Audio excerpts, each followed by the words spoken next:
Welcome to our Wellness Hub, where I have been interviewing experts in the field of health, wellness, healing, and mindset for more than 5 years.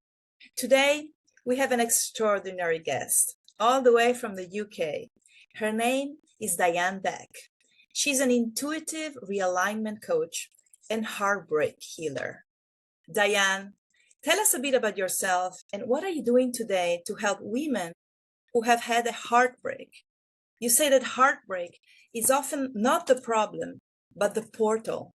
What do you mean by that, especially for women over 35? The floor is yours.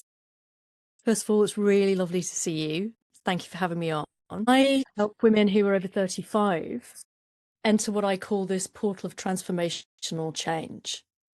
And I do lots of research as well on what a lot of other people do to heal heartbreak. And when I was going through my heartbreak, what I discovered, and I was running a clinic as well, and I'm a therapist and coach, and I've been for like 15 years, nobody could help me. And this particular time in a woman's life where they're over a certain age shows us the patterns and the chasm of unhealed crux and the stuff which is hidden at the bottom normally.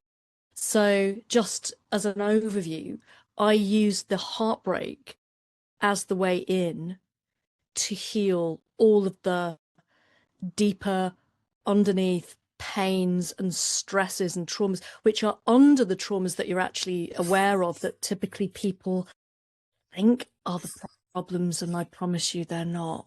It's very interesting when we can talk more about that, but it's like an earthquake opens and you get this loss.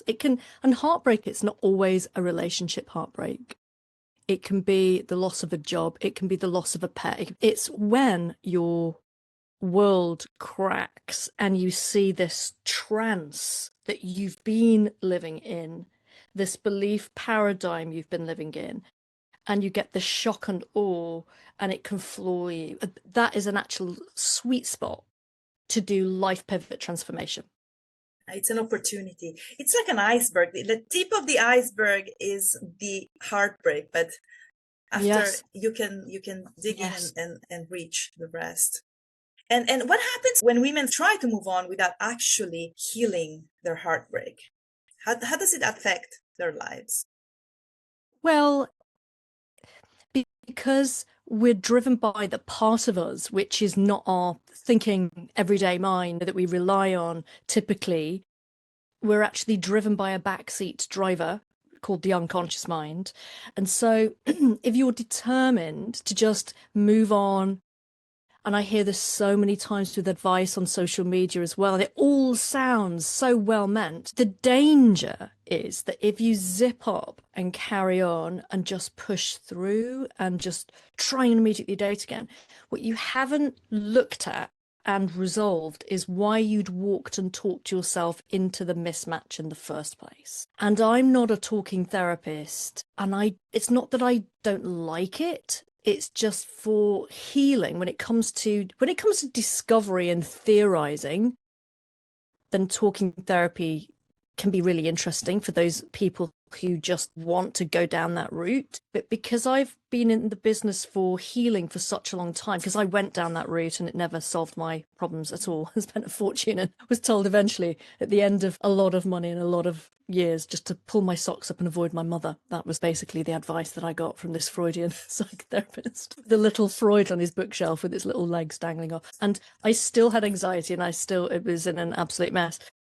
But I knew that guy very well and would send him a Christmas card. It's like, don't send your therapist a Christmas card. That's an absolute red flag that you're with the wrong therapist. This should be about healing, and your brain rapidly and your body rapidly is a healing machine that can transform things very quickly for you.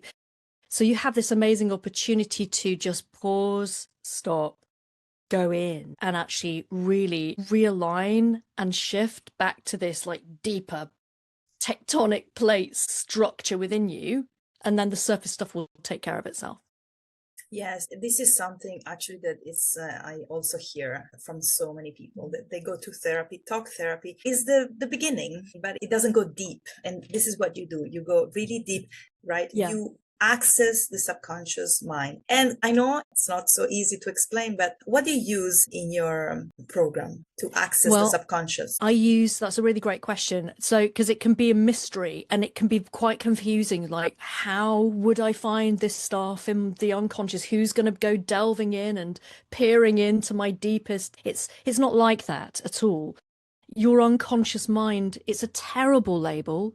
Your unconscious mind is online 24/7. In fact, it's our thinking mind that goes to sleep. The thinking mind knows such a narrow window of info, and your unconscious mind knows millions and millions of bits per second that it's filtering, and it knows everything about you. It's a library. So the tools that I use are tools that help the person, the woman that I'm working with, or the people that I'm working with, to very rapidly reconnect, remember that connection that's kind of like ironed out at school. We're told to sit in rows, wear uniforms, iron out our individuality. And when we stop daydreaming, which is actively using the unconscious, and it actually separates you from the part of you that recognizes and runs you, and you're actually taught to think and rely on this thinking mind of yours, when really it's the unconscious mind which is running you. So the tools I use are easy ways where people can reconnect themselves. And you also specialize in guided meditation. I've heard your guided meditations online, and they are so powerful. You have such a profound and calming voice that really enhances everyone's connection with their soul. Tell us about these meditations. Thank you so much for saying that. When I record the meditations, it's about the energy, the intention, the words, because I know I'm talking to someone's soul. I know I'm talking to the interface, the unconscious mind, which loves them, and they are the world to every single cell of their body. Your body, in 50 to 100 trillion cells, love you. And so I know that I'm talking to that whole community of cells that like Moni, And so each set of ears that are listening to me, I want to make sure I help connect and speak to them at that soul level. So they're very important to me, those meditations, and they can go really deep. Absolutely love, love, love doing them, and I've created multiple. There are so many ways you can use that access to the unconscious mind to do incredible things within you. But really, the ultimate idea for me is to empower other people. And so if you can connect to your unconscious mind, the changes you can make. My guided meditations help reconnect. It's like getting the rewiring back, but it is a journey then to strengthen, fortify, and deepen this incredible connection to the healer within, and not access the portal to other places. It's the way in. It's very powerful. And how long are your programs? You have one-on-one and also group sessions, and how long do they last in time? Well, first of all, they're 1 hour every time, or it's all of that depends. So if somebody's going through a heartbreak and they're successful in their life, but they've never found success in love, or they feel like their time is running out and they're over 35 and they're panicking that their life isn't aligned, or they're on this like treadmill and they're going round and round and round and they're not finding the partner. They've got everything else in their life, but this isn't working for them.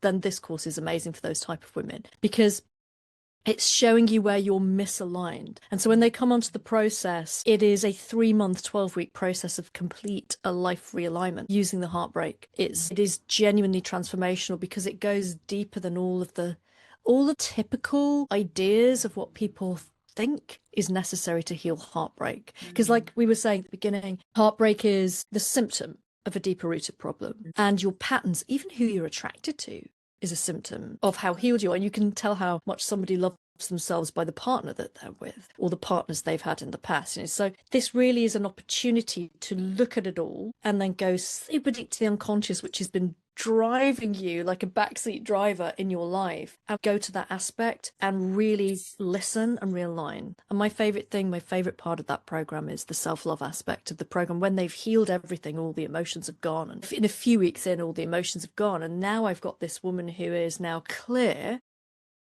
And that's typically where the therapy in the past would start. And honestly, when I went through mine, I realized, no, this is where it starts, because your real problem is under all the emotions, and your real problem is under all the attachments and the obsessive thinking and the looping thoughts and all of that stuff.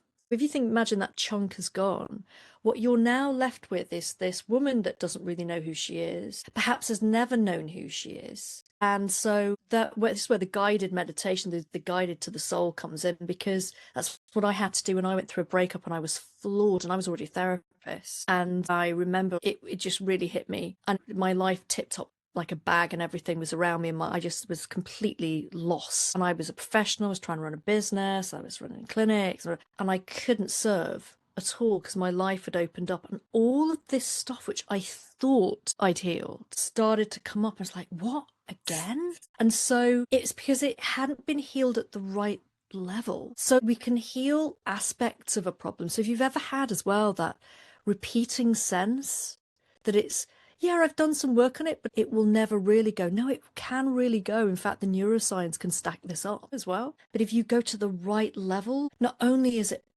like plastic, it can completely change. In fact, they say it's neuroplastic, but your unconscious mind, your energy field can completely change. When you change at that level, everything else on top of it changes. So that reconnects people to who they really are, and that's magical to watch. It's so remarkable. And so you give them the tools to rebuild their own identity and self. That's amazing. Because that's really moving, Moni, because when I watched, Jo is one woman who allowed me to use a video of, because I thought I've got to capture this, because when I would do it, it's very emotional. I know how amazing unconscious minds are. I love unconscious minds, and I love soul, you know. And then we have this ego spirit part of us which doesn't listen to it, and it's disconnect, and that's where you get internal conflict. So when I finally reconnect these women and help them reconnect with themselves, it's very moving, and you see this flow of energy and you see them light up from the inside. And Jo allowed me to use it, and so that's on my YouTube channel and on the website as well. She was very generous in letting me use it because it's a very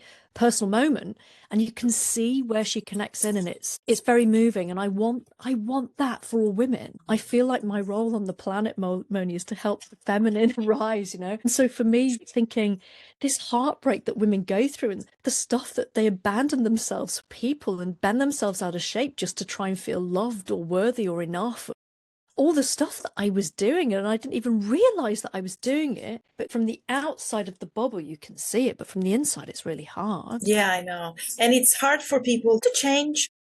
It's hard to change, and it's because it's kind of painful. Many times you have to rewire everything inside, and many people don't. They just continue with the same patterns until they hit, usually, rock bottom. So you are here to wake up these ladies and say, before you hit rock bottom, do this. You have to do this amazing process, and you guide them and you hold their hands and you show them that there is a way to change, because many women don't see the solution, and this is why you're here. I'd love to just answer just something that you said, because I kind of agree with you, but in just slightly different language, because I want to make sure that I want to empower women that are listening to this. Change isn't hard. It's the getting to change that's hard. Change is actually so lightning fast in the body and the brain, they can't even capture it in real time. So change is easy. We're learning all the time. Change is learning. But people get so feral and so attached. And so they don't want as well the loss of their own belief or the loss of the structure. They become secure in a prison structure, and it kind of feels safe to their nervous system is expanded to the level of that old belief system. So the nervous system believes this is what we know, so it's safe. So it's not that change is hard. The idea of changing, it's scary for the subconscious, but the actual change, as you say, it's easy. And change is rapid. It can be like a through line. It's the getting to change, which is the skill to help people get to. Because if you can get them in that alignment, the change will happen. So if you're ready, if you're at threshold, if you've had enough, if you're thinking, yeah, I can't go on like this, then typically people find it easy to change because they're not going back. But it's those people which are not sure, confused, they're going to find it hard to change because they feel stuck. So a lot of our job is to help them make that decision and get them to what I call the threshold. When you're at threshold where you can't go back, but you don't know how to move forwards, that's when I take you by the hand and we go there. And then change is easy, but it's the letting go that people find difficult. Letting go to old structures, even though they were toxic. It's amazing, isn't it, how we function like that? It's incredible. Well, Diane, this topic is so fascinating to me, and I'm sure also to the audience. And we could go on forever, but unfortunately, our time is up. I really wanted to thank you for sharing your knowledge, your passion to help women thrive after heartbreak. The audience will find all your information below under the interview, and we really hope to see you again soon. Until then, ciao, Diane. Thank you so much. Bye, Moni. Thank you so much. Thank you for having me. Until next time. Thank you, everyone.